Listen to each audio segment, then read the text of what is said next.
जर तुम्ही असं चिकन बनवलं ना तर घरातले एकच्या जागी 2 भाकरी नक्की खातील, इतकं चविष्ट आणि 10 मिनिटामध्ये बनतं. तर त्यासाठी काय करायचं, चिकन धुवून घ्यायचं, यामध्ये हळद मीठ टाकायचं, मिक्स करायचं, साईडला ठेवून द्यायचं. त्यानंतर कांदे घ्यायचे, कांदे चिरून घ्यायचे. आता गॅसवरती तवा ठेवायचा, थोडंसं तेल टाकायचं, कांदा लालसर होईपर्यंत परतून घ्यायचा.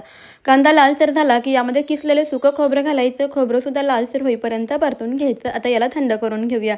थंड झालं की लगेच मिक्सरच्या भांड्यामध्ये टाकायचं. याच्यासोबतच लसूण, आलं, कोथिंबीर घालायची आणि याचं वाटण तयार करायचं. वाटण आपलं तयार झालं, गरज पडली तर पाणी घालायचं. गॅसवरती कुकर ठेवूया, यामध्ये तेल घालायचं, तयार केलेलं वाटण घालायचं. वाटण छान तेल सुटेपर्यंत परतून घेऊया. 1 चमचा काळा मसाला, अर्धा चमचा गरम मसाला घालायचा, थोडंसं लाल तिखट घालून व्यवस्थित मसाले यामध्ये मिक्स करून घ्यायचे.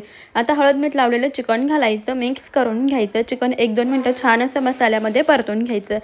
मीठ आपण अगोदरच मॅरिनेट करताना घातलेलं, त्यामुळे नंतर घालायची गरज नाही. झाकण ठेवायचं, यावरती पाणी घालायचं, गॅस बारीक ठेवायचं.